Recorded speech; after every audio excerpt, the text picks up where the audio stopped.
Apenas asumimos en diciembre del año pasado, tomamos conocimiento de esta problemática que había habido a partir de una ocupación de familias del Ameguino sobre un predio de un privado y por el cual había habido una orden de desalojo. Y apenas tomamos conocimiento, bueno, las familias se acercaron y empezamos a tener reuniones tanto desde la Dirección de Tierras como desde la Secretaría de Desarrollo Social y la Dirección de Abordaje Territorial para tomar un poco conocimiento de qué situación se encontraba las medidas que habían tomado con respecto a estas familias. A partir de la ocupación, la orden de un juez había pedido al municipio que iniciara acciones que solucionen la problemática habitacional.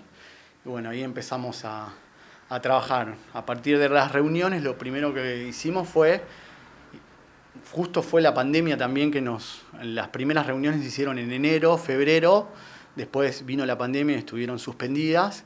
Y nosotros lo que empezamos a hacer es trabajar en la identificación de cuáles eran las parcelas que el municipio, la gestión anterior, había otorgado a estas familias en un acta de adjudicación que habían firmado.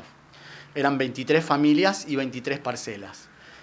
Para nuestra sorpresa, lo primero que notamos es que muchas de estas parcelas en realidad habían dividido a las familias. Algunas se les había otorgado tierras en Olivera y a otras se les había otorgado tierras en el barrio de Lezica.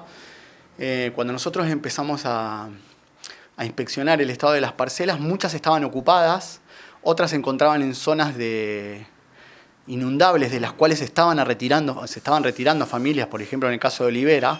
Y otra cosa que nos llamó la atención, en el caso de Olivera, algunas de las parcelas que les habían adjudicado no pertenecían todavía al municipio, sino que estaban a nombre del Instituto de la Vivienda, por ejemplo. Así que lo que nosotros vimos es que se había firmado este acta de adjudicación, se había enviado el proyecto de ordenanza al Consejo Deliberante. El Consejo Deliberante había empezado a pedir los informes correspondientes, los informes de dominio, por ejemplo, y nada, había quedado en la nada. O sea que lo que vimos es que fue como una medida como para dejar pasar el tiempo y se fue la gestión anterior, pero no habían resuelto nada. Es más, seguimos teniendo el mismo problema porque, les repito, muchas de las parcelas no estaban ni siquiera a nombre del municipio y la mayoría ya estaban ocupadas. Sí, fue una solución para dejar pasar el tiempo y fue un engaño.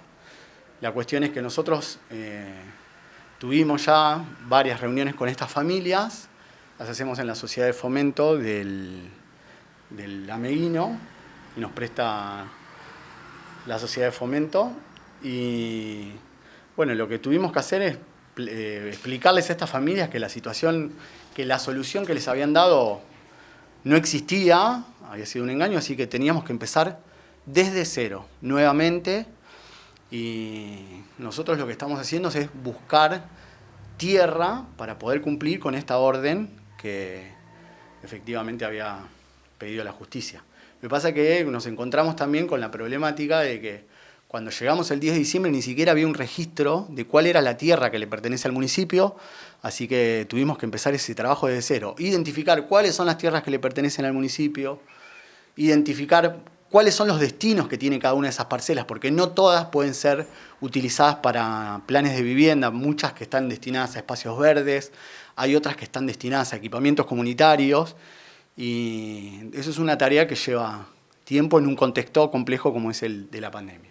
¿Cuál es la situación de estas 23 familias en este momento y en este contexto tan complicado? Y familias que en su mayoría están compuestas por madres solteras con sus hijos. Muy bien, nosotros lo que hicimos es, le propusimos ahora, a partir de que les dijimos que la solución que les habían planteado no existía, empezar desde cero, y lo que hicimos ahora es empezar a censarlas para ver en qué situación se encuentran. Sabemos que la situación de todas las familias se complicó, en ninguno de los casos mejoró, pero necesitamos saber al día de hoy cuál es la situación en la que se encuentran cada una de esas 23 familias que habían ocupado este predio de un privado. Ya empezamos a censarlas, censamos a algunas, nos está costando por el tema de la pandemia también, porque nos acercamos toda la Dirección de Tierras ya 2 veces a la Sociedad de Fomento. El censo lo estamos haciendo en el barrio para evitar que ellas tengan que movilizarse, sabemos cómo es, que es problemático.